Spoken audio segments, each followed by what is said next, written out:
Ako ang inyong Lolo Pael at ito ang aking kwento. Napunta sa baryo ng mga aswang. Malayo pa lang sa tinutuluyan nilang barong-barong ay dinig na ni Rigor ang galit na boses ng amain. Napabilis tuloy ang kanyang mga hakbang hanggang makapasok sa loob ng maliit na bahay nila. Naabutan niya nagsusumiksik ang takot na kapatid na si Lester sa sulok, habang walang pakundangan na sinasaktan ito ng amain. Nagpupuyos ito sa galit. Nanlidisik ang mga mata at kita ang 2 butas ng ilong. Ang kanyang ina naman ay nakatayo lang habang umiiyak na pinanunood ang nangyayari. Walang magawa ang ginang kundi awatin ang asawa, subalit sarado yata ang 2 tenga nito sa tindi ng emosyong nangingibabaw sa Ginoo. Tama na! Huwag mo saktan ang kapatid ko! Ayop ka talaga oh! Awat ni Rigor sa kanyang amain nang madat ng may sugat na sa ulo ang nakababatang kapatid na si Lester. Anong sabi mo? Hayop ba ka mo? Kung paduguin ko yung gusto mo ha? Nang makita mo yung pagkahayop ko, ano? Sininghalan siya ni Mamberto nang nakakasindak nitong boses. Wala namang katakot-takot na nang hamon pa ang binata sa lalaki. Sige, gawin mo! Nang malaman ng mga pulis sa mga ginagawa mo. Ha, matapang ka na ha? Bakit? Ano bang pinagmamalaki mo ha? Wala ka pa ngang napapatunayan akala mo kung sino ka na. Wala pa nga, pero kahit kailan, hindi ko magawang manakit ng walang kalaban-laban sa akin. Hindi makatao yung ginagawa mo kay Lester Hoy! Kaya ako naman niya nasaktan niya kapatid mo dahil pinagnakawan niya ako. Kaya tama lang na bugbugin ko yung mangungupit na yan. Kagad na pinagtanggol ni Rigor ang takot na si Lester. Natroma na yata dahil sa mga pasang natamo nito sa amain. Hindi magagawa ni Lester yung sinasabi mo. Sinungaling ka talaga kahit kailan Kilalang kilala ko si Lester, mula ulo hanggang paa. Talagang mapapadugo ko yung huso mo Bakit hindi mo tanungin ang nanay mo kung nagsisinungaling ba ako? Bakit pa? Lagi naman nakakampi sa iyo yung nanay namin Lumipad ang mga mata niya sa inang walang awat sa kakaagos sa mga luha, na patuloy namang pinapali sa pamamagitan ng mga palad nito. Napayuko ang ginang. Guilty ito sa sinabi ng binata. Tingnan mo kung paano sumagot-sagot tong anak mo. Ganyan mo pinalaki ng asawa mo ang mga ito? Lumaki ng walang galang? Umalingaw-ngaw sa bahay na iyon ang boses ng lalaki. Hindi naman nagpatalo sa pagsagot si Rigor. Huwag mo nang hilahin ang pangalan ng tatay namin dito. Matagal na siyang patay. Respeto man lang sana sa kanya. Kaibigan ka pa naman ng tatay namin nung nabubuhay pa siya. Ha? Respeto? Ako nga ang di mo nare-respeto kung sagot-sagutin mo ako ng ganyan At saka, wala akong pakialam. Patay na siya. Bakit? Makakaibigan ko ba ang isang taong patay na? Na wala nang nararamdaman? At ano kayo ha? Kapag hindi nyo naibalik yung perang ninakaw ng kapatid mo, malilintikan kayo sa akin. Dinuro-duro pa sila nito bago lumabas ng kanilang bahay. Ramdam ang init ng presensya nito. Pinag-initan talaga sila ng kanilang amain. Nang sulyapan ni Rigor ang ina, umiwas lamang ito ng tingin. Nagawa niyo lang panoorin yung ginagawa ni Tio Berto kay Lester? Ganon niyo ba siya kamahal kaysa sarili niyong anak? Ipagpapalit mo ba kami kaysa sa kanya? Nagpapalatak pa si Rigor. Hindi naman sumagot ang kanilang ina. Patuloy lang ito sa kakayak habang hindi nakatingin sa kanila ng diretsyo. Inakay na lang ni Rigor ang kapatid palabas ng kanilang barong-barong. Maniwala ka kuya, hindi totoo yung sinasabi ni Tio Berto. Hindi kayo magagawa, promise po. Naniniwala naman ako sa iyo Hindi ganun ang turo sa atin ni tatay nung nabubuhay pa siya. Kahit mahirap tayo at walang makain, wag na wag natin pag-iinteresan ng hindi atin, lalo ng perang hindi natin pinaghirapan. Pangaral ni Rigor sa nakababatang kapatid. Sana, nandito pa si tatay. Hindi sana ganito ang buhay natin ngayon. Panigurado, ipagtatanggol niya tayo kay Tio Berto. Hindi ako magkakaroon ng mga pasa. Wala itong sugat sa ulo. Sobrang namimiss ko na si tatay Kumuha naman si Rigor ng bimpo at inampat sa ulo ni Lester. Ayan, huwag kang magalaw. Ganyan, para hindi umagos ng tuloy-tuloy yung dugo mo. Ay, ako din eh. Sobrang namimiss ko na rin siya. Lagi kong hinihiling na sana nandito pa siya kasama pa natin. Kung pwede lang hilingin sa langit na pairamin sa atin si tatay kahit isang araw lang. Para naman lahat ng sama ng loob natin kay Tio Berto, mailabas natin sa kanya. Miss na miss ko na rin kasi yung mga payo niya eh. Inakbayan ni Rigor ang nakababatang kapatid. Nang sulyapan niya ito, umiyak na ito. Kahit siya, gusto na rin maiyak sa naging sitwasyon nila sa puder ng kanilang mapagmalupit na amain. May 3 taon na nang maaksidente ang kanilang ama. Isa itong bus driver. Nawala ng preno ang bus na minamaneho nito na naging dahilan para mahulog sa bangin. Maliban pa doon, marami ring nasawi na pinagmamaneho ng kanilang ama sa naturang bus. Kaya sa kanilang pamilya ang bunto ng sisi ng mga kamag-anak na mga nasawi ng insidenteng yun. Wala naman silang nagawa kundi tanggapin ang mga masasakit na salita galing sa ibang naulilang pamilya. Kaya naman, simula ng araw na yon, nagbago na ang kanilang pamumuhay. Dahil sa walang alam sa trabaho ng kanyang ina, ang mga naipundar nilang gamit noon ay naipagbili na nila para sa pang-araw-araw na gastusin. Ang iba pa, inabot sa mga naiwang pamilya na napirwisyo ng asawa. 1 taon pa lang ang nakakalipas noon nang namayapa ang kanilang ama nang mag-asawa muli ang kanilang ina. May sama ng loob tuloy ang dalawa sa inang madaling nakahanap ng kapalit sa kanilang ama. Huwag ka mag-alala, kapag nakahanap ako ng magandang trabaho, aalis tayo dito para hindi na natin makasama yung demonyong si Tio Berto. Pero kuya, isasama ba natin si nanay? Kung sasama siya sa atin, pero tingin ko baka hindi eh. Masyadong mahal na mahal niya si Tio Berto para iwanan niya. 1 taon pa lang nanay, bakit mo ipinagpalit kagad si tatay sa puso mo? Dahil ba patay na si tatay? Naikuyom na lamang ni Rigor ang mga kamao. Dinig naman ng binata ang malalim na pagbuntong hininga ni Lester. Hindi na ba tayo mahal ni nanay? Mahal niya tayo, kaya lang mas mahal niya yung lalaking yun. Nagkibit ng balikat ang binata. Di bale, kahit anong mangyari, hindi kita pababayaan. Pangako yan, hanggang sa pagtanda natin, hindi kita iiwanan. Mahal na mahal kita, gaya ni tatay. Napangiti naman si Lester sa tinura ng kanyang kapatid. Lingid sa kanilang magkapatid, narinig ng kanilang ina ang kanilang pinag-uusapan. Kinabukasan, maagang umalis ang magkapatid para mga lakal ng mga bote at bakal. Lahat ng masumpungan nilang bahay na may mga nakasabit na sako, kinakalkal nila upang makahanap ng mga patapong bagay na pwedeng ibenta sa junk shop. Hapon na rin na makauwi ang magkapatid sa kanilang bahay. Naabutan nila ang kanilang Tio Berto na may himig na panghihingi agad sa dalawa ng pinaghirapan nilang ibenta mula sa maghapon nilang pangangalakal.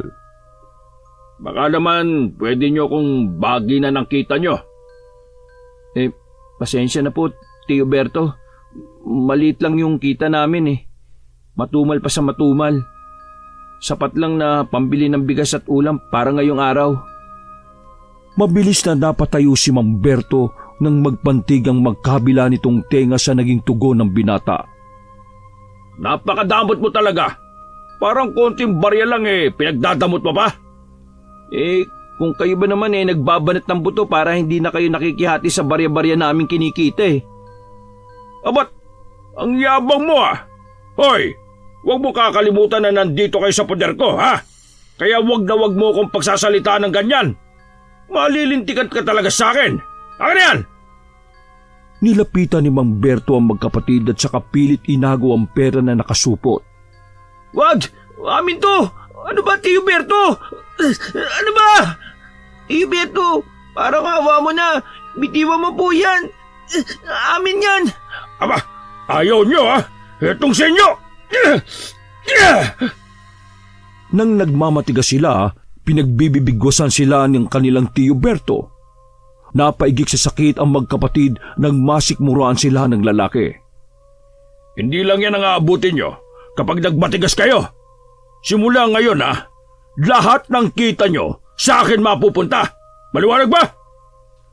Maotoridad na saad ni Mang Berto sa magkapatid.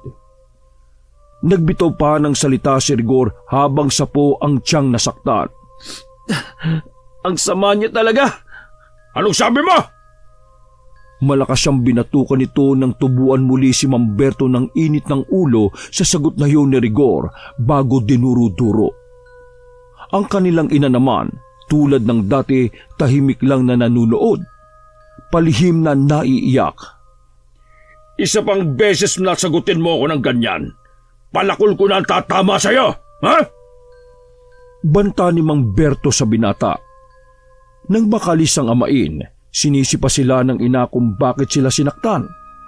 Kung bakit hindi pa daw kasi nila ibinigay ang pera. Nagpupuyas naman ang kalooban ni Rigor. Tumakbo siya palabas ng kanilang barong-barong. Sumunod naman din si Lester sa kanya. Hindi ko na kaya ang ginagawang pagmamaltrato sa atin ni Tio Berto. Gigil na saad niya kay Lester habang maiyak-iyak. Nagpupuyos ang kalooban niya sa amain. Anong gagawin natin, kuya? Nag-aalalang tanong ng binatilyo. Aalis na tayo. Lalayasin na natin sila. Ha? Paano si nanay? Iiwan ba natin siya? Wala naman tayong maasahan sa kanya eh. Hindi mo lang tayo magawang ipagtanggol kay Tio Berto. Lagi pa siyang nakakampi doon. Kita mo kanina. Sinisi pa tayo kung bakit hindi pa natin naibigay kagad yung pera sa hayop na kumag na yun. Yung pinaghirapan natin sa pangangalakal. Parang hindi natin siya nanay eh. Oo nga po kuya. Pero kahit balibalik na rin man ang mundo, nanay pa rin natin siya eh. At saka sinasaktan din siya ni Tio Berto. Hindi mo po ba nahalata? Baka mamaya kapag wala na tayo dito, baka kung ano yung gawin niya kay nanay eh. Baka mapatay. Baka kapag wala na tayo, magawa na niyang lumaban. Bago pa man maituloy ni Lester ang susunod na sasabihin, pinutol na yun ni Rigor. At saka, babalikan natin si nanay kapag maayos na yung buhay natin. Sa ngayon, kailangan natin magdesisyon muna para sa mga sarili natin. Para hindi na tayo masaktan pa.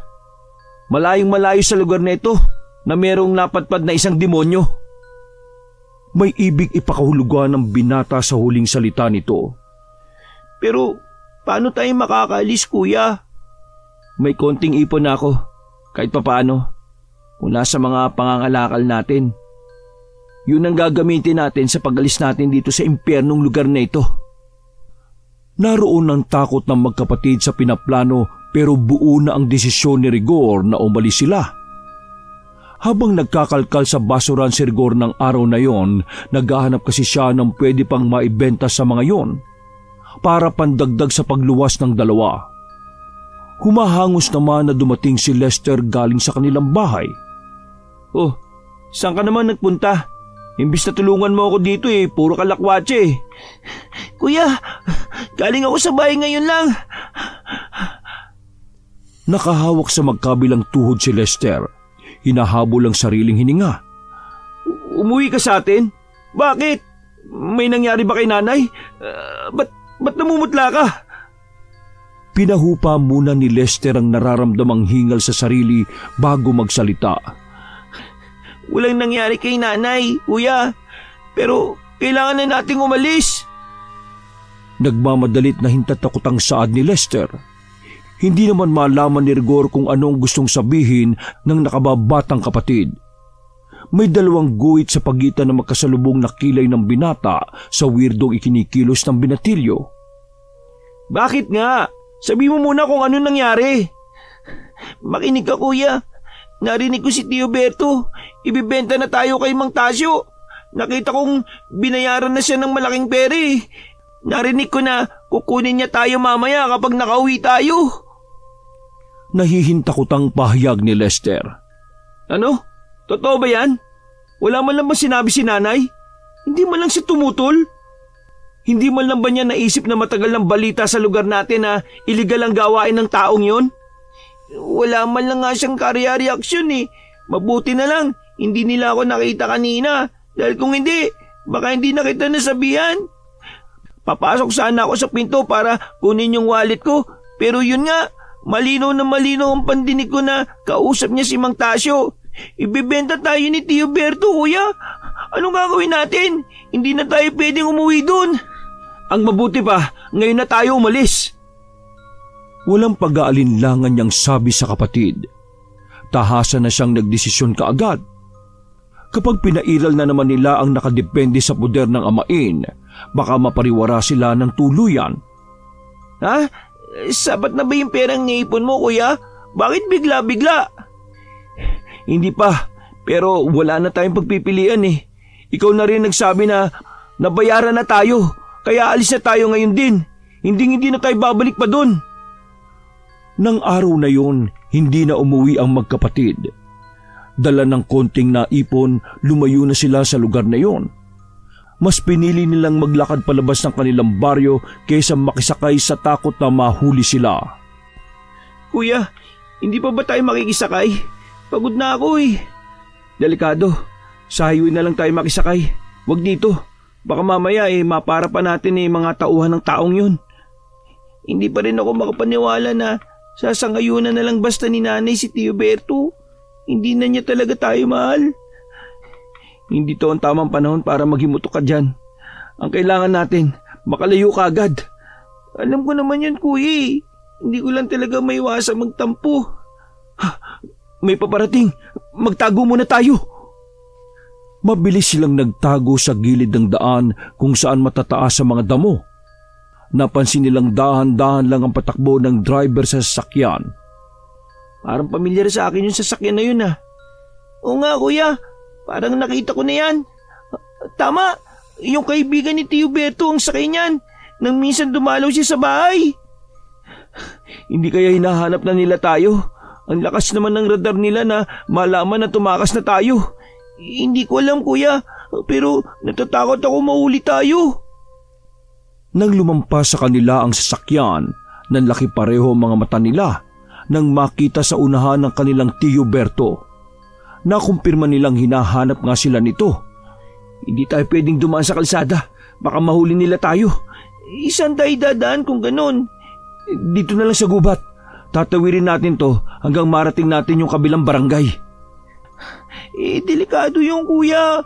Baka mamaya may makasalubong tayo mga mababangis na hayop dyan mas gugustuhin ko pang makaharap ang mga mababangis na hayop kesa naman sa taong asal hayop. Naroon pa rin ang pag-aalinlangan at takot kay Lester. Tahimik na lang siyang sumunod sa kanyang kapatid. Nasa kalagitnaan na sila ng kanilang paglalakad nang malapit ng dumilim. Dumampot ng sanga ng puno si Rigor. Ibinigay nito ang isa sa kapatid. Kakailanganin natin to mamaya kung sakaling merong mababangis na hayop na sumalakay sa atin. Kuya, pagod na ako Pwede bang dito na muna tayo magpahinga? Ay, sige. Mabuti pa ngang dito na tayo magpahinga. Gumawa ng apoy si Rigor gamit ang mga tuyong sanga at mga dahon. Mabuti na lang naalala pa niya ang turo ng ama niya kung paano gumawa ng apoy gamit ang 2 bato. Matagal nga lang at nakakaubos ng pasensya. Sige na, matulog ka na. Babantayan na lang kita. Pero kailangan mo rin magpahinga, kuya. Huwag mo na akong alalahanin pa. Kaya ko ang sarili ko. Kailangan ko rin bantayan itong apoy para hindi mamatay. Sige na, matulog ka na. Umayos ng higa si Lester sa lupa. Inuna nito ang mga braso. Maya-maya pa nakatulog na ito. Si Rigor naman pinilit ng hindi matulog. Madaling araw na nang hindi na niya napigilan ng antok. Nagising si Rigor sa marahan na yugyog sa kanyang balikat. Namulatan niya ang kapatid. Kuya, may narinig kasi ako mga taong nag-uusap na malapit Baka matuntunan nila tayo. Napabalikwas ng bangon si Rigor at pinakiramdaman ng paligid. Palapit ng palapit sa kanila ang mga boses. Hinila na niya ang kapatid palayo sa lugar na yon. Hindi pa man sila nakakalayo nang dumating ang Tio Berto nila at 3 kasama nito. Nagtago muna sila sa may batuhan sa takot na marinig ang mga yabag nila. Narinig pa nila ang winika nito na kailangan silang makita dahil bayad na sila. At ito'y mananagot sa taong pinagbentahan sa kanila. Hayop talaga siya. Pati tayo ginawa niya kasangkapan na basta na lang niya ibinibenta. Paano kuya kung matuntun nila tayo? Hindi yun mangyayari. Ako ang bahala. Hanggang kasama mo ko, walang masamang mangyayari sa'yo. Salamat kuya. Para kang si tatay. Niyakap pa ng mahigpit ni Rigor ang kapatid bago nila tinulunto ng 100 palayo sa mga humahabol sa kanila. May ilang oras na silang tumatakbo. Pareho na silang kinakapos ng paghinga. Kuya, pahinga muna tayo. Pagod na ako eh. Mamaya ka na magpahinga. Nakikita mo yun? Oo, kalsada ba yun? Oo, diyan tayo makikisakay. Kaya konting tiis na lang.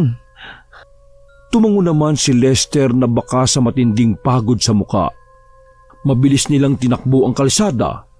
Sakto naman na may humintong truck na may sakay ng mga baboy. Bumaba ang driver noon at nagbawas. Sumenya si Rigor na akyatin nila ang likod ng truck. Lukot naman ang ilong ng kapatid na sumunod. Hindi kasi sila sigurado kung pasasakayin sila ng driver sa harap. Lalo pat may kasama pa itong pahinante. Ilang sandali lang umandar na ang truck. Sakto naman lumabas sa kakahuyan ang Tio Berto nila kasama ang mga bataan niya. Galit na galit itong nakatingin sa kanila. Sila naman nakahinga na ng maluwag. Munti ka na tayo doon kuya. Buti hindi nila tayo inabot. Alam ko hanggang ngayon, ginagabayan pa rin tayo ni tatay. Ilang oras din ang itinakbo ng truck. Ilang oras din silang nagtiis sa amoy ng baboy na kasama nila sa kulungan. Dahil sa pagod at kulang sa tulog ng nagdaang gabi, nakatulog ang magkapatid. Nagising lang sila nang hindi na nila natiis ang pagkalam ng sikmura. Kuya, gutom na ako.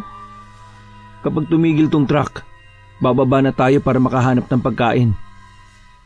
Ilang oras din ang lumipas nang huminto ang truck sa isang karinderya sa tabi ng daan. Marami rin nakahinto doon na ibang biyahero. Bumaba na silang magkapatid at naghanap ng mapupwestuhan. Nakita rin nila ang driver at pahinante nito na pumwesto sa may dulo ng kainan.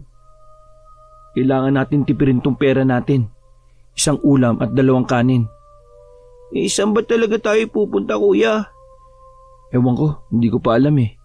Pero kailangan natin makalayo muna. Nang dumating ang order nilang pagkain, tumahimik muna sila. Nang makatapos, noon lang nila napansin na wala na ang driver at pahinante nito sa kinauupuan nila. Mabilis silang lumabas ng karinderya. Nahagipan nila ang likurang bahagi ng truck na papalayo. Naku, anong gagawin natin kuya? Naiwan na tayo. Hayaan mo na. Maghanap na lang ulit tayo ng ibang masasakyan. Sa bagay nga, ang hirap huminga kapag may mga kasamang baboy. Ang mahalaga nakalayo tayo sa mga humahabol sa atin. Oo nga. Ang problema na nga lang natin kung saan tayo pupunta nito. Nagpalipas muna sa labas ng karinderya ang magkapatid hanggang magsara yon. Nakiusap rin sila sa ibang biyahero na kung maaari silang makisakay. Pero ni isa ay walang nagpasakay sa kanila.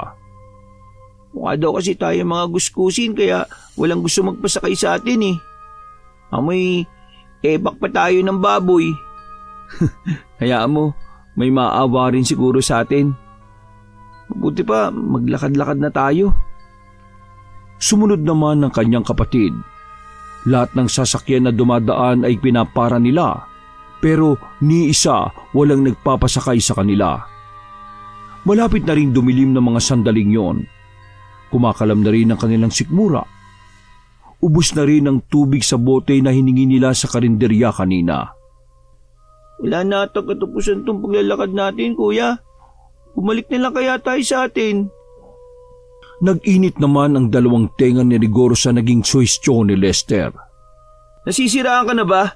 Mas delikado kung babalik pa tayo sa atin. Tiyak ako na gulpi ang aabuti natin kay Tio Berto nito. At hindi natin alam ang magiging kapalaran natin sa taong bumili sa atin. Baka tama yung narinig natin na usap-usapan tungkol sa iligal niyang gawain. Natahimik naman si Lester. Nang hindi na muling nagsalita ang kapatid, nagtuloy na sila sa paglalakad.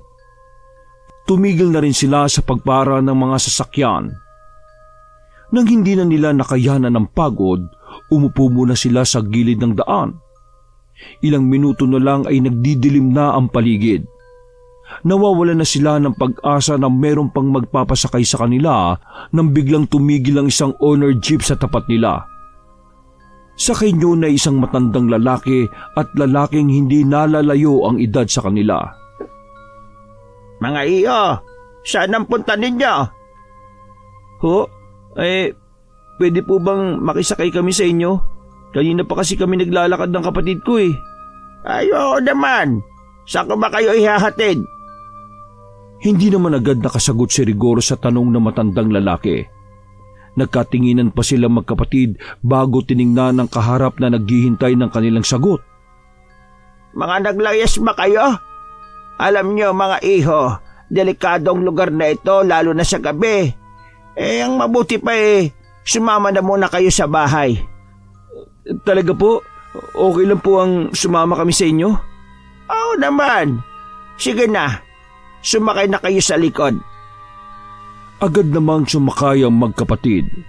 Bumaba muna ang binatilyo sa harapan para makapasok sila sa likurang bahagi ng sasakyan. Umandar na sila nang muling nagtanong ang matandang lalaki.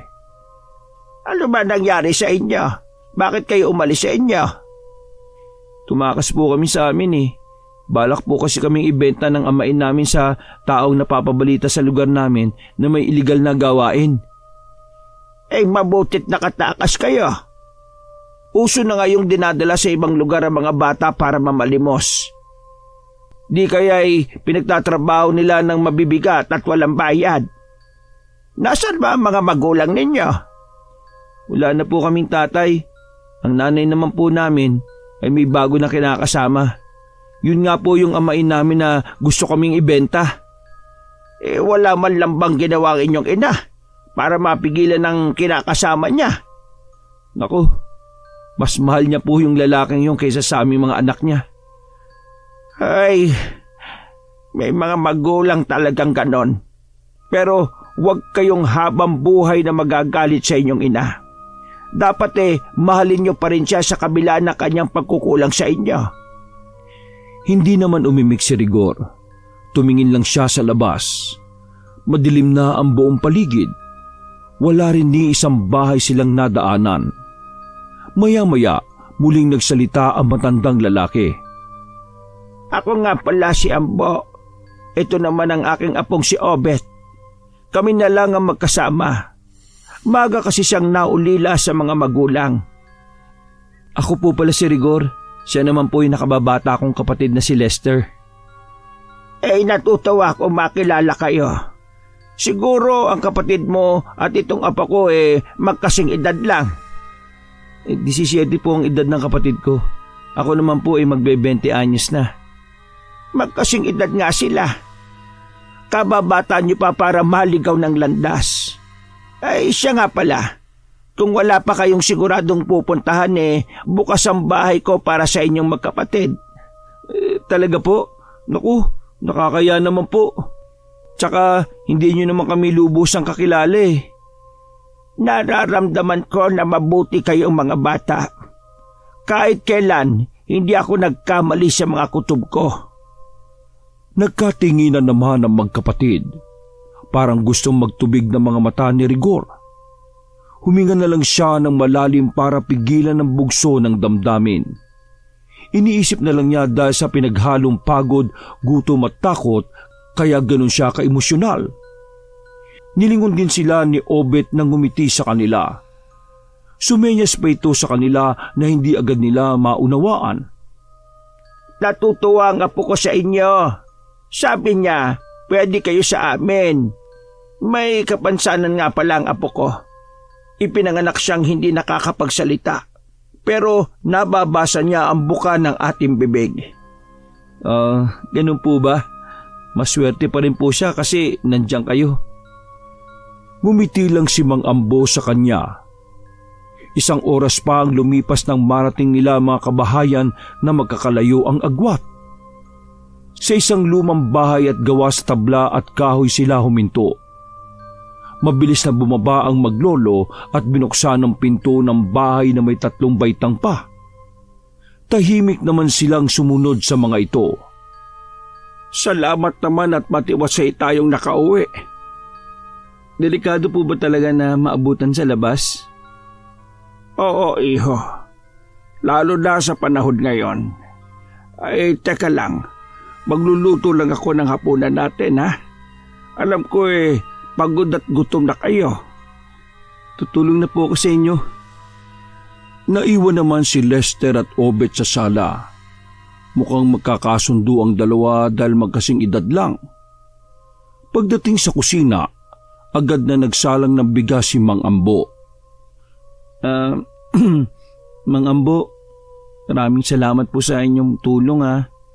Kung hindi niyo siguro kami nadaanan malamang sa kalsada kami matutulog. Ay, wala yon. Isa lang ang hiling ko. Habang nandito kayo, wag na wag kayong lalabas ha. Lalo na kapag may pumunta dito ng ibang tao. Hindi dapat kayo makita ng kapatid mo. Bakit naman po? Saka ko na ipapaliwanag. At saka, habang naririto kayo, huwag nyo nalang pansinin ang mga maririnig nyong ingay sa paligid, lalo na sa gabi. Nagtataka man, hindi na lang nag-usisa pa si Rigor. Naisip niyang matutuklasan din niya yon sa mga susunod na araw. 2 ang kwarto sa bahay na yon. Sa isang kwarto ay magkasamang natutulog ang maglolo. Ipinagamit muna sa kanila ang bakanting kwarto. Pinahiram din sila ng mga damit ni Obet. Nang gabing yon, hindi agad nakatulog ang magkapatid. Buti na lang kuya, nadaanan tayo ni Mang Ambo, no? Nawawalan na talaga ako ng pag-asa kanina. Mabait pa rin ang Diyos sa atin. Hindi niya tayo pinabayaan. Pero hindi tayo maaaring magtagal dito. Aalis din tayo kaagad. Oo, iba kasi ang kutubo sa lugar na ito Basta, mahirap ipaliwanag Baka naman kuya dahil sa hirap na pinagdaanan natin, kaya wala ka ng tiwala sa ibang tao. Hindi pa kasi natin lubusang kilala ang maglolo. Kaya tama lang na hindi tayo magpakampante. At saka, kita mo naman na payak ang pamumuhay nila dito. Ayoko naman na maging pabigat sa kanila. Saan tayo pupunta kapag nakaalis tayo dito? Pupunta natin yung nakababatang kapatid ni tatay na matagal niya nang hindi nakikita. May kapatid pala si tatay? Oo, minsan lang niya yun binanggit pero natatandaan ko pa. Sa kanya tayo hingi ng tulong. Naunang nakatulog si Lester. Si Rigor naman ay nanatiling gising sa kabila ng kanilang pinagdaanan. Hindi siya tiyak kung anong oras na yon. Pero nagising siya sa mga kaluskos sa labas ng bahay. Ilang sandali ang lumipas. Hindi nakatiis na hindi tumayo ang binata. Lumabas siya at lumapit siya sa may bintana at bahagya yung iniawang para makita niya ang labas. Napakaraming tao sa labas na nakakatipon-tipon. Parang may nagaganap na pagpupulong ng gabing yon. Ang ipinagtataka lang niya, bakit may mga dala itong mga malalaking itak at kutsilyo? Parang magtatadtada mga ito ng mga karne. Bagya pa siyang nagulat nang maramdaman ang marahang tapik sa kanyang balikat. Mang Ambo, huwag kang gagawa ng anumang ingay. Bakit po? Sino po sila? taga rito ang mga yan. Sa gabi kasi ang mga trabaho nila. Kaya bumalik ka na sa kwarto nyo at matulog na. Gusto pa sana magtanong ni Rigor pero tila umurong na ang kanyang dila sa tingin ni Mang Ambo sa kanya. Tumangon na lang siya at pumasok na sa kanilang kwarto. Pinilit na rin niyang matulog at wag nang pansinin ang ingay sa labas ng bahay. Kinabukasan, nagising si Rigor na wala na sa kanyang tabi ang kapatid. Agad siyang bumangon at hinanap ito. Inabutan niyang nasa kusina si Mang Ambo. Gising ka na pala. Malapit na itong niluluto ko. Nakita niyo po ba si Lester? Nasa silong sila ni Obet. Sabi ko kasi huwag silang lalabas ng bahay para hindi makita si Lester ng mga taga rito. Mang Ambo, magpapaalam na sana kami ng kapatid ko. Ha? Bakit naman? Akala ko ba wala na kayong mapupuntahan? Ang totoo po niyan, may nakababata pong kapatid si tatay namin. Doon po kami pupunta. Ganun ba? Saan ang lugar ng tiyuhin yung yon? Sinabi naman ni Rigor ang lugar na naaalalang binanggit ng kanyang ama. Napaisip naman ng malalim si Mang Ambo. May kalayuan din ang lugar na yon. Sige, ihatid ko na kayo magkapatid. Pero hintayin lang natin na matapos ang kapistahan dito sa amin, ha? Talaga pong ihatid niyo kami? Oo naman. Gusto ko kasing ligtas kayo makarating sa inyong tiyuhin. Ngayon po lang po sobrang nagpapasalamat na ako sa inyo. Gumiti naman si Mang Ambo. Maya-maya pa ay sabay na silang nag-almusal. Masayang kakwentuhan si Obet kahit puro lang senyas ang alam nito. Sa totoo lang ngayon ko lang uli nakita na ganyang kasaya ang apo ko. Wala po ba siyang kaibigan dito? Alam mo, walang gusto makipagkaibigan sa kanya dahil sa kapansanan niya. Madalas na pagtawanan siya ng mga kaedaran niya dito. Nung bata pa nga siya, padalas siyang umuuwing umiiyak dahil sa panunukso ng ibang bata. Naku, huwag ka mag-alala, Obet. Habang nandito kami ng kapatid ko, kami muna ang magiging kaibigan mo. Halos, pareho lang kasi ang napagdaanan nating tatlo simula bata. Abot tenga naman ang ngiti ni Obet sa kanya. Nakipag-apiran pa ito sa kanilang magkapatid. Malimit sa silong ng bahay naglalagi ang dalawa. Doon kasi walang makakakita sa kanila. Si Rigor naman ay malimit lamang na nasa loob ng bahay. Maigpit kasing ipinagbabawal ni Mang Ambo ang lumabas kahit sa harap ng bahay lang. Ultimo ang pagsilip sa labas ay marinitong tinututulan na ipinagtataka ng labis ng binata. Bakit ayaw niyo pong makita kami ng mga taga rito? Para rin yon sa inyong kaligtasan. Ang mabuti pa huwag ka na lang maraming tanong, ha?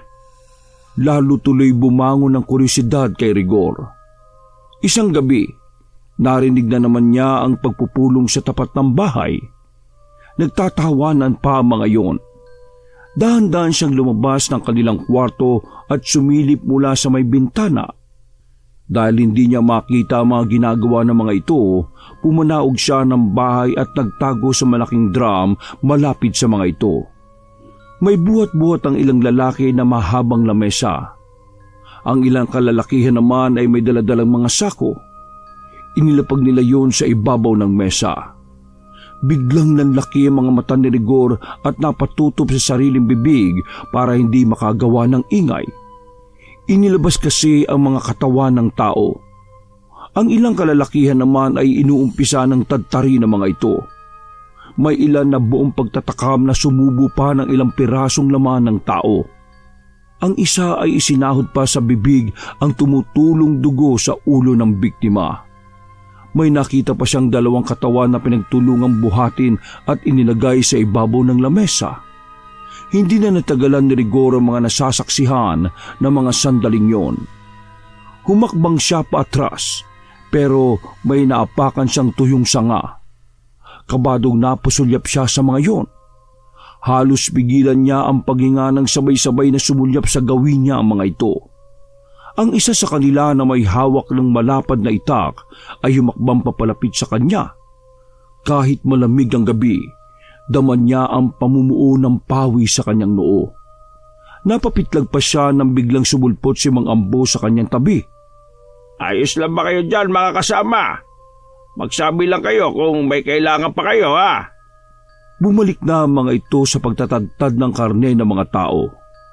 Ngumiti pa ang mga iyon kay Mang Ambo at niyakag pa ang matandang lalaki na makisalo sa mga ito. Pero magalang yung tinanggihan ni Mang Ambo. Maya-maya, nagpaalam na itong papasok na sa loob ng bahay. Habang hindi nakatingin ng mga kasama, hinila na siya nito papasok sa loob ng bahay. Dinala siya nito sa silong ng bahay. Hindi ka pa talaga marunong makinig ha? Tingnan mo, munti ka nang mapahamak na sa kuryosidad mo. Totoo po ba yung nakita ko kanina, Mang Ambo? Mga tao yung kinakatay nila. Ano ba sila? Ano ba kayo? O binahong ka lang. Huwag ka din maingay. Malakas ang pakiramdam ng mga yan. Ang mabuti pa, bukas na tayo mag-usap. Hanggat hindi nila nalalaman ang presensya nyo, ligtas kayong magkapatid sa bahay ko. Gusto na sana magtanong ni Rigor, pero ipinagtutulakan na siya nito na bumalik na sa kwarto nilang magkapatid. Kailangan daw nitong lumabas para hindi maghinala ang mga kasama. Pagdating sa kwarto, mahimbing pa rin natutulog ang kapatid. Minasdan nito ni Rigor nang may luha sa mga mata. Hindi ako papayag na mapahama ka dito.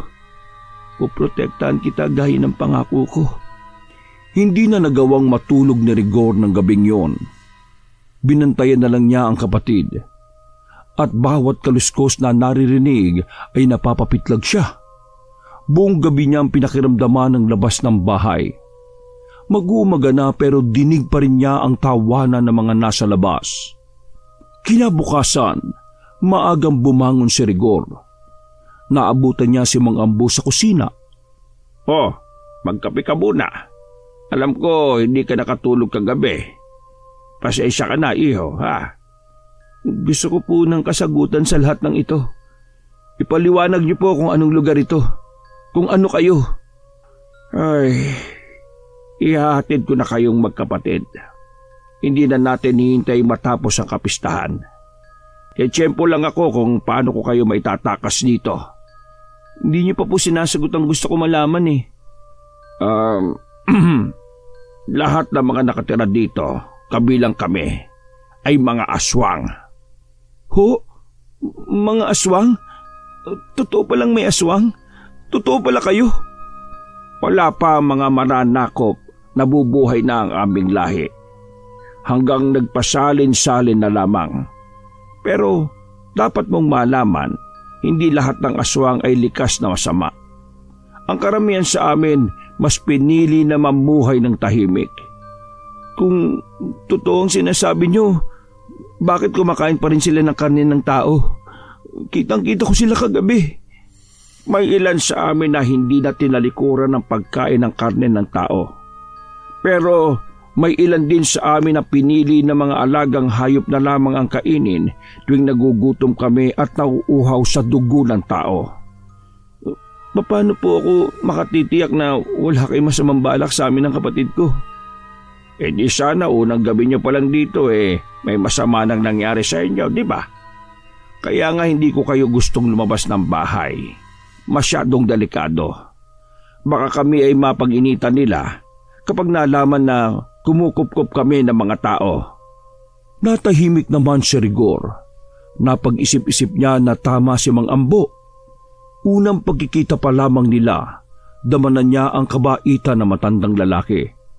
Ay, pasensya na po kung pinagdududaan ko kayo ha. Parang lumalabas tuloy na wala akong utang na loob pagkatapos niyo kaming kupkupin. Naisip ko nga baka mali na dinala ko kayo dito Baka ako lang din ang magpahamak sa inyo. Pero hindi ko rin matitiis na hindi kayo tulungan. Hayaan mo, iho. Gagawa ko ng paraan para maihatid ko na kayo sa tiyuhin nyo. Maraming salamat po talaga, Mang Ambo. Naabutan sila ng dalawa sa ganoong ayos. Sabay kasing nagising ang mga ito. Nagtataka ang mga ito sa kanilang pinag-uusapan. Si Mang Ambo ang nagpaliwanag. Pinag-uusapan lang namin ni Rigor na sa lalong madaling panahon ay ihahatid ko na kayo sa tiyuhin nyo. Ang plano sanang paghahatid sa magkapatid ay hindi natuloy. Humahangos na umuwi si Mang Ambo sa bahay ng araw na yon. Dali, kailangan natin lalong mag-ingat. Siguro sa may silong nitong bahay muna kayo maglagi. Dali! Bakit po, Mang Ambo? Pinaghihinalaan kasi nila ako. May nakapagsabi daw sa pinuno namin na tila may ibang tao pa dito sa bahay. Ano pong gagawin natin? Huwag kayo mag-alala. Kahit aswang ako, may alam ako na pangontra ng mga tao laban sa amin para hindi sila maamoy. At yun ang gagawin natin para hindi nila malaman ang tungkol sa inyo. Naroon pa rin ang pangamba sa magkapatid. Walang tigil sila sa pagdarasal na sana ay malampasan nila ang pagsubok na yon. Kasalukuyang silang nasa silong ng bahay. Naglagay ng halamang makabuhay si Mang Ambo sa buong silong para hindi sila maamoy. Dinig pa nila ang paglangit-ngit ng sahig na yari sa tabla. Tila ang bisita ni Mang Ambo ay palakad-lakad. Lumipas ang 1 oras bago sila pinuntahan ni Mang Ambo sa may silong. Umalis na ang pinuno namin. Humingi rin siya ng dispensa dahil pinagdudahan niya ako. Sabi rin niya na maaaring may malaking inggit sa akin na nagsumbong na yon. Ay, mabuti naman po. Akala namin kami na ang susunod na magiging hapunan nila. Hindi yan mangyayari hanggat naririto ako. Kaya lang, baka pagkatapos na lang ng kapistahan ko kayo maihatid. Kailangan pa din kasi nating mag-ingat. Baka mamaya meron pa rin mga mataan na nagmamatsyag sa atin. Hindi dapat tayo pakampante. Sumang-ayon naman si Rigor sa mga sinabi ni Mang Ambo. Naging kainip-inip ang mga araw sa magkapatid. Mabuti na lamang ay naroroon si Obet na nagpapasaya sa kanila. Maswerte pa rin tayo dahil mabait ang maglolo. Kung hindi nila tayo isinama dito sa bahay nila, malamang napahamak na tayo . Oo nga kuya, sobra talaga kong nagpapasalamat sa kanila. Kapag umalis tayo, mamimiss ko ng sobra si Obet. Ngayon nga lang kasi ako nagkaroon ng tunay na kaibigan . Itsak na mamimiss ka rin niya. Teka, nasan nga pala si Obet? Nagpaalam kanini. Sabi, pupunta siya sa bahay ng tiyahin. Pinapatulong daw siya sa paggagayat ng mga karne. Di ba sa isang araw na yung piyesta? Ang aga naman ang kanilang preparasyon. Kuya, nagtataka lang ako kung bakit kailangan natin magtago dito . Bakit hindi tayo pwedeng makita ng mga taga rito? Napatitig naman si Rigor sa kapatid. Hindi pa rin kasi nito alam ang kanyang natuklasan. Makinig ka sa akin. Hindi tayo pwedeng makita ng mga taga rito. Kasi mga aswang sila. Baka kung anong gawin nila sa atin. Nung isang gabi, nakita mismo ng mga mata ko na nagkakatay sila ng karne ng tao. Ha? Totoo ba yan kuya? Ibig sabihin, sina Mang Ambo at Obet, mga aswang din? Oo, pero mababait sila. Kaya kailangan natin makalis dito sa lalong madaling panahon. Kaya ikaw kahit anong marinig mo sa labas ng bahay, wag na wag kang lalabas. Talagang hindi na ako lalabas. Mga aswang pala mga tao dito . Baka mamaya, ako pa ang gawin nilang panganda. Hanggat nandito tayo sa silong, ligtas tayo.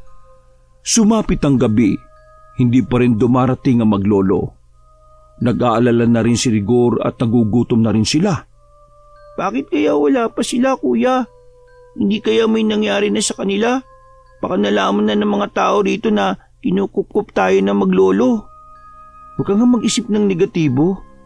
Mali mo naman, abala lang sila sa mga gawain dahil magpipiesta nga. Tsaka kuya, nagugutom na ako . Ay, sige dito ka lang. Akit ako sa kusina. Titingnan ko kung anong pagkain doon. Huwag ka lang maingay . Tumango naman ang binatilyo. Si Rigor naman ay umakyat na pagkatapos bilinan ng kapatid. Pagdating sa kusina, narinig niya ang pagsasaya ng mga taga roon. Hindi niya napigilan na sumilip. Nang hilakbot siya sa nakita, may parada kasing nagaganap sa labas. Nakatuhog sa mga kawayan ang mga katawan ng tao. Hili-hilera silang ipinarada sa kalsada. Ang mga taga doon naman ay palakasan ng mga sigawan. Parang gusto nang bumigay ng mga tuhod ni Rigor. Umupo muna siya sa upuang nasa tabi. Maya-maya, nagtungo na muli siya sa kusina. May nakita siyang saging na saba. Yun na lang ang kinuha niya. Pabalik na sana siya nang makarinig ng malakas na kalabog sa taas ng bubungan. Labis siyang kinabahan kaya nataranta nang bumalik siya sa silong ng bahay. Pagkababa sa silong, agad niyang isinara ang pinto. Nanginginig na napasandal na lang siya. Nag-aalala naman na tumingin sa kanya ang kapatid.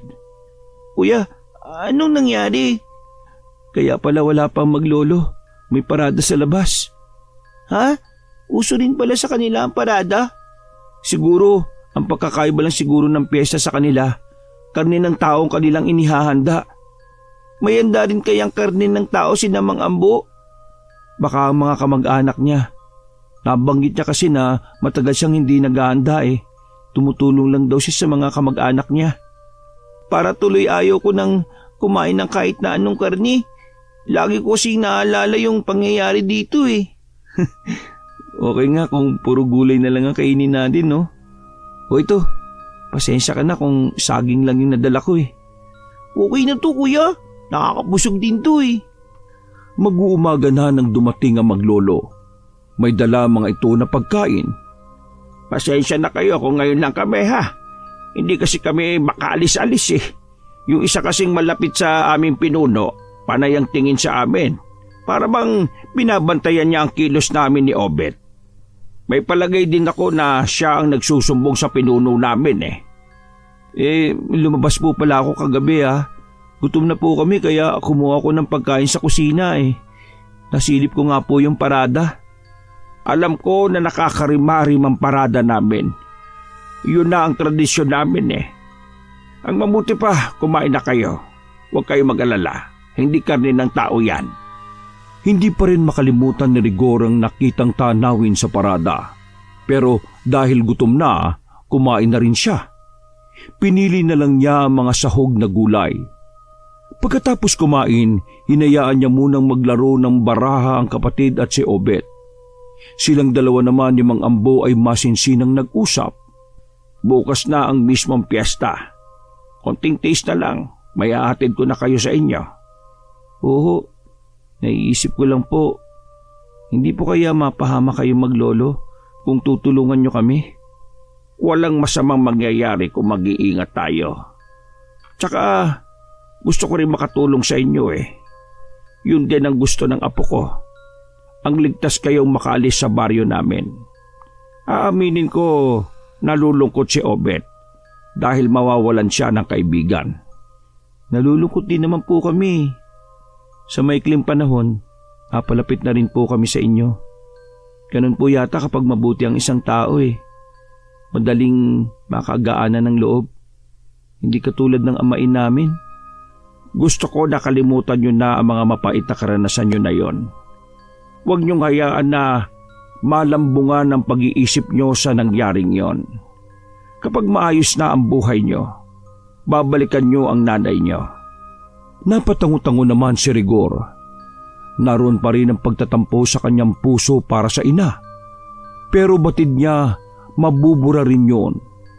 Mahal pa rin niya ang kanyang nanay at inasam pa rin nila na balang araw ay magkakasama sila.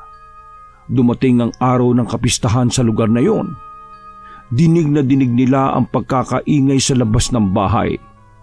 May naririnig din silang tila mga sumisigaw at umiiyak.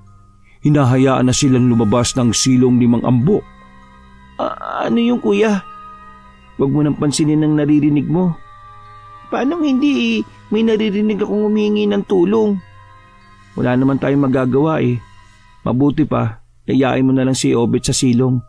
Maglaro na lang kayo ng baraha doon. Alumpihit namang sumunod ng kapatid. Sa huli ay nayaya na rin ito si Obet. Nang mapag-isa sa sala, hindi na napigilan ni Rigor na hindi sumilip sa maliit na siwang ng pader. Mula roon, kita niya ang pagparuot parito ng mga taga doon. Malangsarinang naaamoy niya na pumapasok sa loob ng bahay. Parang babaliktad ang sikmura niya. Tumakbo na lang siya sa lababo. Halos inilabas na niya ang laman ng kanyang sikmura. Hinang-hina na rin siya. Sakto naman papasok ng bahay si Mang Ambo. Nag-aalangan lumapit ito sa kanya. Oh, iho, ayos ka lang ba? Opo, Mang Ambo. Iwasan mo na kasing sumilip sa labas nitong bahay. Baka mamaya ay magkasakit ka pa niyan. Kailangan mo maging malakas at matatag. Hindi ko po kasi maiwasan eh. Lalo na ang maawa sa mga biktima. Pasensya ka na, iho, ha? Kasama yan sa tradisyon ng baryo na ito eh. Wala din akong magagawa para tulungan sila. Dahil nangangatog pa rin ang mga tuhod, hindi siya makatayo ng maayos. Inalalayan na lang siya ni Mang Ambo, pero bigla itong napapiksi. Ang init ng singaw na katawan mo, iho. Hindi po ako maaaring magkasakit. Kailangan po kami makaalis dito. Pagkasabi ng mga katagang yun, bigla na lang nahimatay si Rigor. Tinawag ni Mang Ambo ang dalawa para tulungan siyang magbuhat sa binata. Ano pong nangyari kay kuya? Inaapoy siya ng lagnat. Dali, buhatin natin siya sa kwarto. Nanginginig ang buong katawan ni Rigor. Pinagpapawisan din siya ng malamig. Nasa tabi lang niya ang kapatid at panay punas ng basang bimpo sa mukha niya. Kuya, pagaling ka na. Pagkatapos ng piyesta, ihati na tayo ni Mang Ambo sa bahay ng kapatid ni tatay. Tila naririnig naman siya ni Rigor. Panay ang ungol nito habang papaling-paling ang ulo. Huwag kang mag-alala, iho. Malakas ang kuya mo. Malalampasan din niya yan. Nangihina po yata ang resistensya niya kasi hindi siya makatulog eh. Hindi ko po kakayanin kapag nawala ang kuya ko. Walang masamang mangyayari sa kanya. Kaya hindi tama na nag-iisip ka ng ganyan. Hindi umimik si Lester. Nakatitig lang siya sa kanyang kapatid. Noon lang niya nabatid kapag wala ang kanyang kapatid sa tabi niya, mahina siya. Ito lamang ang laging nagbibigay sa kanya ng lakas at tibay ng loob para magpatuloy sa buhay. Ng mga sandaling yun, nananaginip si Rigor. Naglalakad di umano siya sa madilim na daan. Nang biglang may lumabas na mga aswang sa paligid. Dinaluhong di umano siya ng mga ito. Ang iba ay pilit na nag-aagawan sa kanyang puso. Ang iba naman ay nilalapa ang mga binti niya at braso. Pilit siyang nagpupumiglas at sumisigaw.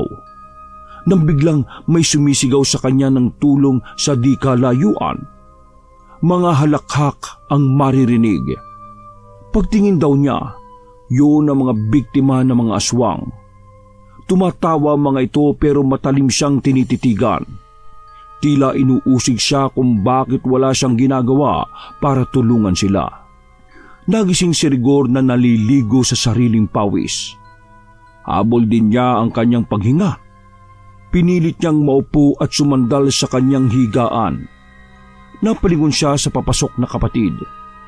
Gumuguhit agad ang ngiti nito sa labi nang makita siyang gising na.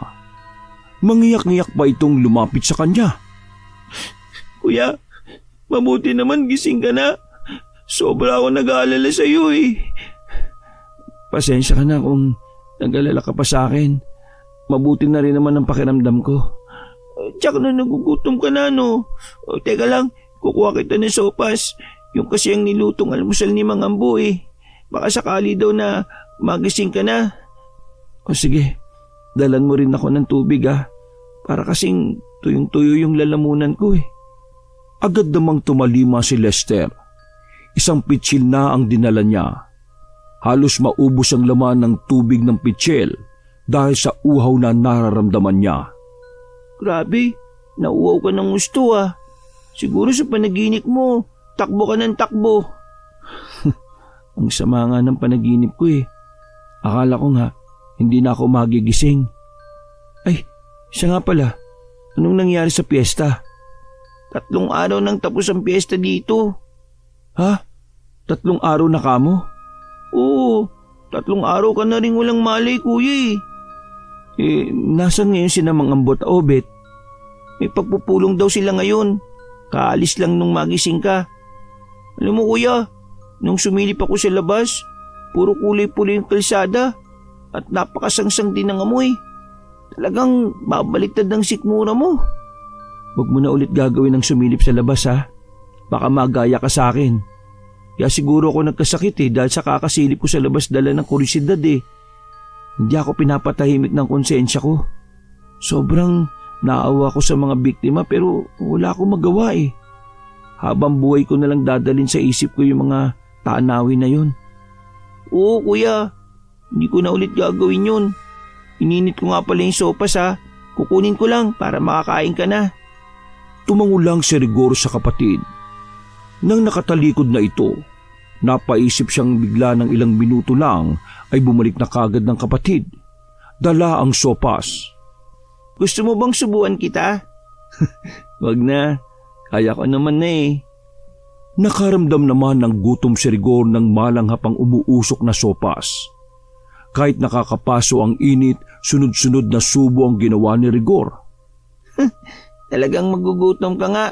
3 araw ka ba namang walang kain Hindi ko nga alam na matagal pala akong naratay Sana nung pa tayo nakaalis dito. Hayaan mo na kuya. Hindi mo naman ginusto na magkasakit Makakalis din naman tayo dito. Ngayon na magaling ka na. Binigyan pa ni Lester ang kapatid ng isa pang tasa ng sopas.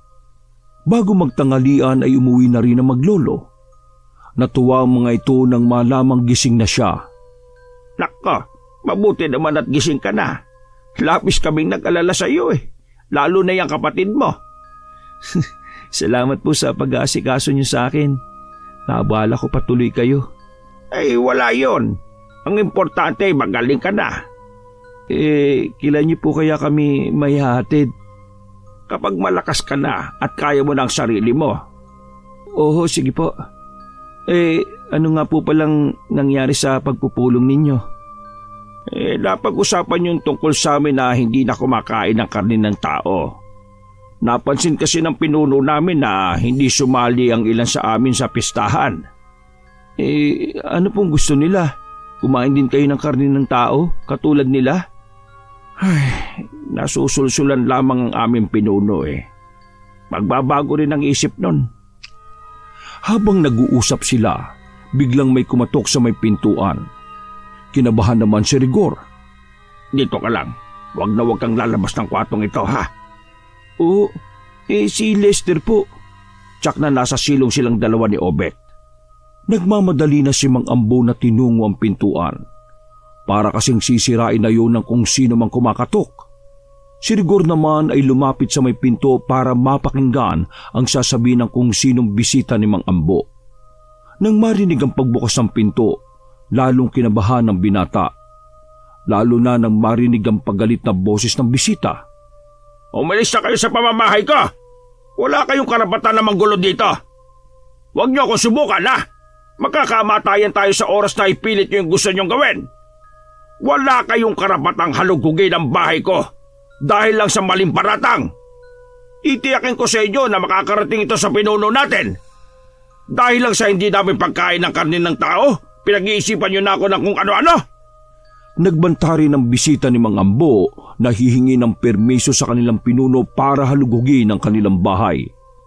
Malakas di umano ang kutob nito na may itinatago matandang lalaki. Makalipas ang ilang saglit, tumahimik na sa sala. Dahan-dahan naman binuksan ni Rigor ang pintuan. Nasilip niya si Mang Ambo na tila hapong-hapo na nakasandal sa may hamba ng pinto habang nakapikit. Mang Ambo? Mamayang gabi, kailangan niyo nang umalis sa baryo na ito. Hindi ko alam kung hanggang saan ko kayo maitatago. Tuso talaga yung bugak na yun Noon pa mainit ang dugo niya sa akin Maganda na po kami. Ayoko rin po na dahil sa amin ay mapahamak po kayo. Tandaan niyo, hindi ako nagsisisi na kinupkup ko kayo dito sa bahay ko. Malungkot na ngumiti si Rigor. Naisip niya na kung hindi sana aswang ang mga nakatira sa baryo na yon, baka piliin nilang manatili na lamang doon. At nababatid nilang yun din ang gusto na maglolo. Naging kainip-inip ang sandaling paghihintay ng magkapatid na dumilim na sa labas. Kasalukuyang nakasilip sa maliit na siwang si Lester. Pinapanood niya ang pagparuot parito ng mga tao. Maya-maya ay humarap ito sa kanya. May isang grupo doon na kanina pa nakatingin dito sa bahay, kuya. Malamang yun ang bugak na sinasabi ni Mang Ambo. Ay, ngayon pa lang nalulungkot na ako. Lagi kong maalala si Obet. Sigurado ko, ganun din ang nararamdaman niya. Nasan nga pala si Obet? Lumabas siya sandali. Mangunguha daw siya ng mga tanim niyang prutas sa likod ng bahay nila para madala natin. Kung hindi nga lang talaga delikado, sasamahan ko siya. Hindi ko makakalimutan ang lahat ng kabutihan ng maglolo sa atin. Sana naging iba na lang ang sitwasyon, no? Kung pwede lang na dito na lang tayo tumira, kung hindi lang ito baryo ng aswang. Bakit ba ang malas natin, kuya, no? Una, namatay si tatay. Nagbago ang buhay natin. Tapos, nag-asawa naman si nanay. Pinabayaan tayo. Muntik pa tayong maipagbili. Tapos ngayon naman, nakatagpo nga tayo ng mababait ng mga tao. Hindi naman tayo pwedeng mamalagi dito kasama sila. Ay, sadyang ganito ang kapalaran natin. Malay mo, pag alis natin dito, may magandang buhay na naghihintay sa atin. Huwag kang mawalan ng pag-asa, ha? Hindi naman umimik si Lester. Nanatili lang siyang nakatungo. Maya-maya, dumating na rin si Obet. May dala itong saging na saba, mangga at papaya. Masigla nitong isinenyas na dalhin nila yon. Ipinagmalaki pa nito na siya umano ang nagtanim sa papaya at saging. Bagya namang nabawasan ng lungkot sa mukha ni Lester. Niyaya na muna ni Obet na maglaro sila nito ng baraha sa may silong ng bahay. Sumapit ang gabi. Handa na silang lahat. Hinihintay na lang na magkapatid ang hudyat ni Mang Ambo. Naamoy ko sila. Ayaw talaga nilang tumigil, ha? Ano pong gagawin natin? Maghintay pa tayo ng ilang sandali. Aalis din ang mga yan. Kahit ano man mangyari, makakalis kayo dito.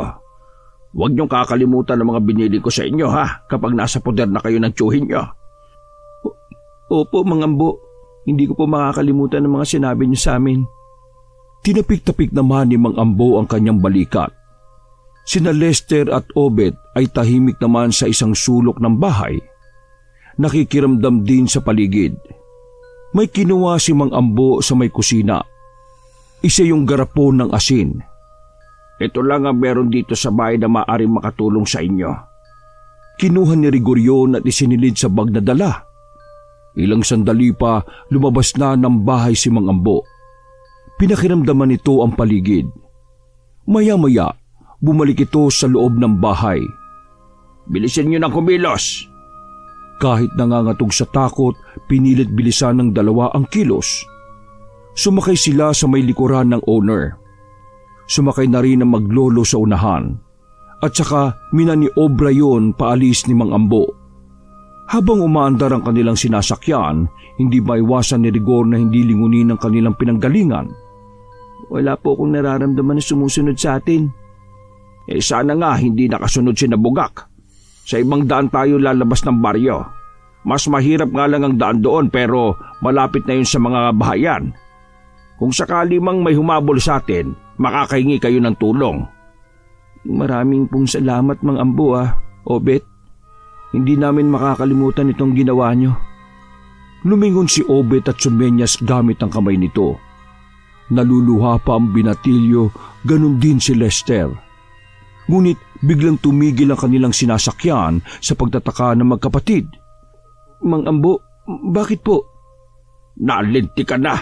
Nakaharang si Nabugak sa daan! Sumili pa sila sa unahang bahagi ng sasakyan. Naroon ang 4 na kalalakihan na may malalaking katawan. Makipot lamang ang daan kaya halos naukupan na nila. Wala na pong ibang daan? Meron pa. Kailangan natin bumalik. Sige, kumapit kayo maigi. Hindi pa man sila nakakakapit ng maayos nang mabilis na minaniobra pabalik ni Mang Ambo ang kanilang sasakyan. Mas mabilis ang patakbo nito na halos mahilo na sila sa loob. Lubak-lubak din ang kanilang dinaanan kaya umaalog-alog din sila sa loob. Paglingon ni Rigor, mabilis na tumatakbo ang apat. Humahabol po sila sa atin. Malapit na po nila tayo maabutan. Wala nang ibibilis ang takbo ng sasakyan natin eh. Mas matanda pa kasi ito kay Obet eh. Paglingon muli ni Rigor sa mga humahabol sa kanila, nag-anyo na malaking itim na aso na si Bugak na may mahabang nakausling pangil sa bibig. Ang tatlong mga kasama nito, may nag-anyong malaking pusang itim, malaking ibon at baboy ramo. Lahat sila ay may mga pangil at namumula ang mga mata. Lalo pang binilisan ni Mang Ambo ang pagmamaneho. Muntik rin silang mabalahaw nang mapunta sa lubak ang gulong sa hulihan. Kulang na lang ay bumaliktad sila sa lubak-lubak na dinaraanan. Dumadami na po silang umahabol sa atin. May isang itim na ibon ang dumapo sa harapan ng sasakyan. Ibinuka pa nito ang pakpak. Nagpagewang-gewang ang takbo ng sasakyan dahil hindi makita ni Mang Ambo ang daan. Wala na po sila. Nakahinga naman sila ng maluwag, pero naroon pa rin ang takot sa kanila. Napansin rin ni Rigor na pagod na sa pagmamaneho si Mang Ambo. Kung gusto niyo po palitan ko muna kayo sa pagmamaneho.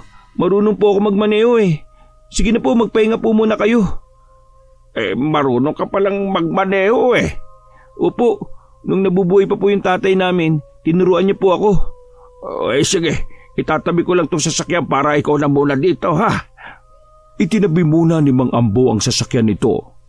Nang makababa si Rigor, pumalit sa pwesto niya si Obet. Sa tabi niya naman naupo si Mang Ambo.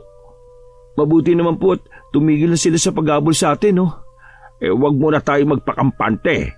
Hanggat hindi tayo nakakalis sa lugar na ito, balwarte pa rin namin ito. Naamoy ko sila sa paligid. Lihim nila tayong sinusundan. Nasaan po kaya sila? Nasa magkabilang talahiban kaya sila? Hindi sumagot si Mang Ambo. Tumiim lang ang mukha nito habang diretsyong nakatingin sa harapan ng daan. Hindi naman mapakali si Rigor habang panay ang paling ng tingin sa magkabilang daan.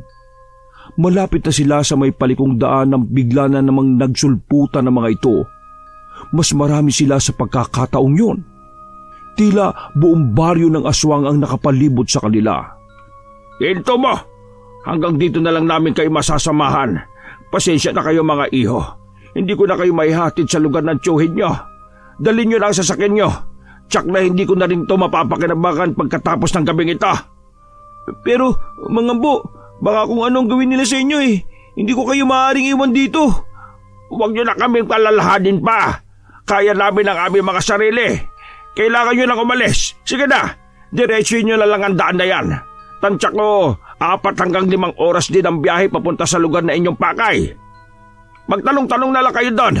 Paglabas nyo dyan ay highway na. Basta, diretso lang ang takbo nyo ha! Pinangingiliran na ng luha si Rigor. Maging si Lester na mahigpit na niyayakap si Obet. Sumama na lang po kayo sa amin. Hindi ko po kayang iwan na lang kayo dito. Umalis na kayo! Huwag ninyong hayaan na masayang ang sakripisyo namin ng apo ko! Masaya ako na makatagpo ko ang mga mababait na bata na katulad ninyo. Basta mag-iingat kayo. Ingatan nyo ang aking sasakyan ha! Bumaba na si Mang Ambo at apo niya. Magkasama maglolo na hinarap ang mga dating kasamahan. Hindi pa rin magawang paandarin ni Rigor ang sasakyan. Paglingon niya, palapit na sa kanila ang mga aswang. Mabilis na niyang pinasibad ang sasakyan paalis sa lugar na yon. Pareho silang lumuluhang magkapatid. Pagdating sa highway, saka lang sila nakahinga ng maluwag. Magbubukang liwayway na ng mga sandaling yon. Matulog ka muna. Malayo pa ang biyahe natin. Okay lang ako. Mas gusto kong samahan ka. Baka mamaya makatulog ka sa pagmamaneho mo. Ligtas na tayo. Wala nang humahabol pa sa atin. Sana hindi katulad ni Tio Berto yung kapatid ni tatay, no? Sa pagkakatanda ko sa kwento ni tatay, Sobrang bait daw ng kapatid niyang yun eh. Hindi lang malinaw kung bakit sila nagkahiwalay na magkapatid. Siya lang ang makakasagot ng mga katanungan natin. Tsaka kuya, sana walang mangyaring masama kina Obet. Tumangutangon lamang si Rigor. Huminto muna sila sa gasolinahan para magpagas. Laking gulat ni Rigor na may pera sa kanyang bag. Sa pagkakatanda niya kasi, maliit na halaga na lang ang naroon. Tirasa na ipon niya sa pangangalakal. Naiiyak naman si Rigor na tumingin sa kapatid. Ang bait talaga na maglolo kuya, no? Sana balang araw, makita pa rin natin sila. Bago nagpatuloy sa biyahe, kumain din sila sa isang karinderya. Pagkatapos ng mahabang biyahe at sa kanilang pagtatanong, natuntun din nila ang baryo mapayapa. Pagpasok pa lang nila ay bumungad na sa kanila ang maaliwalas na kapaligiran. Marami rin mga kabahayan na puro bato at yari sa semento. Malinis din ang buong paligid. Maraming halaman sa magkabilang daan. Wala kang makikita na naglalaro ng mga bata sa daan at maging mga asong gala. Siguro kuya, magaling ang kapitan nila dito, no? Siguro nga. Oh, hayan ang tindahan.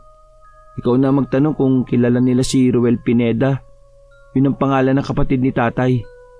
Sandali lang nawala si Lester. Pagbalik ay ngiting-ngiti na ito. O bakit? Kilala ba nung Ale? Sa barangay hall tayo, kuya. Doon ba tayo tinuro ng Ale? Kapitan sa barang ito yung kapatid ni tatay. Doon daw natin siya makikita. Napatitig naman si Rigor sa kapatid.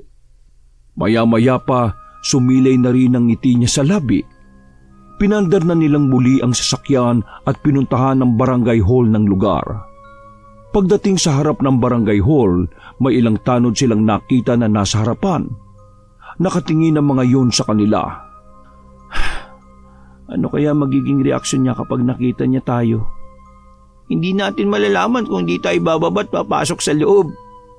Makailang beses mo nang huminga ng malalim si Rigor bago umibis ng sinasakyan. Lumapit sila sa mga naroroon. Tiningnan naman sila nito mula ulo hanggang paa.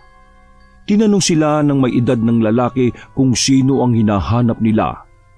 Sinabi naman agad ni Rigor kung sino ang sadya nila. Agad naman itong tinuro ang kapitan na sakto namang palabas ng tanggapan nito. Binulungan ito ng lalaki sabay tingin na sa kanila. Napagmasdan naman ni Rigor ang tiyuhin nila. Nasa mahigit 40 pa lamang ang edad nito. Malaki ang pagkakahawig nito sa kanilang namayapang ama. Titig na titig ito sa kanila habang palapit. Ako daw ang sadya nyo? Mukhang malayo pang pinanggalingan nyo ah. Opo. Ako po pala si Rigor at ito naman ang kapatid kong si Lester. Mga anak po kami ni Roger. Sandaling natigilan si Ruel sa narinig na pangalan. Pinakakatitigan pa nito ang magkapatid. Pagkatapos ng ilang sandaling katahimikan, muling nagtanong si Ruel. Si Kuya Roger ba ang tinutukoy nyo? Opo. Nasaan na si Kuya? Bakit hindi nyo kasama? May 3 taon na po siyang namayapa. Aksidente po sa bus. Nahulog sa bangin. Ganun ba? Ang nanay ninyo? Nagkatinginan pa ang magkapatid bago napatungo na lamang. Bakit ba tayo dito nagkukwentuhan? Ang mabuti pa tumuloy muna kayo sa bahay. Malapit lang naman ang bahay ko dito. Tara! Katapat lang ng barangay hall ang bahay ng kanilang tiyo Ruel. Ipinaganda muna sila nito ng merienda bago nakipaghuntahan sa kanila. Simula kasi ng mag-asawa ang kuya, nawalan na ako ng balita sa kanya Hindi na rin niya tinangkang bumalik dito sa amin. Bahay pala ito ng mga magulang namin. Bahay niyo na rin ito. Kumusta pala ang nanay niyo? Bakit kayo lang ang tumunto ng bahay ko? May nangyari ba? Muling nagkatinginan ng magkapatid. Si Rigor ang nagkwento sa nangyari sa kanila. Maliban sa pagkakapunta nila sa baryo ng mga aswang, sinabi lang nila na may maglolo na kumupkup sa kanila. Ay, hindi pa rin pala nagbabago yung nanay niyo. Sarili pa rin niya ang lagi niyang iniisip. Pwede nating kasuhan ng ama inyo sa ginawa niya sa inyo. Hindi na po. Ayaw din po namin masaktan ng nanay namin kung sakaling makukulong si Tio Berto. Umayon na rin sa kanila ang tiyuhin. Ilang araw na silang naroon nang malaman nila na dati magkasintahan ng kanilang ina at tiyuhin. Yun ang dahilan kung bakit lumayo ang kanilang ama rito ng ilang taon. Inakala nito na galit pa rin sa kanya ang kapatid. Walang sariling pamilya ang kanilang tiyuhin. Mas prioridad daw nito ang pagsiserbisyo sa mga nasasakupan nito. Pinag-aral din sila nito hanggang makatapos. Pareho na silang may trabaho na magkapatid nang maisipan nilang dalawin ng ina. Nagsasama pa rin ito at ang kanilang amain na naggulat sa bigla nilang pagsulpot. Hindi rin makapaniwala ang mga ito sa malaking pagbabago sa kanila. Sinubukan rin nilang tuntunin ang baryo ng mga aswang kung saan nila nakilala ang maglolong Ambo at Obet. Pero walang makapagturo kung nasaan ang haba ang baryong napuntahan nila noon. Wakas!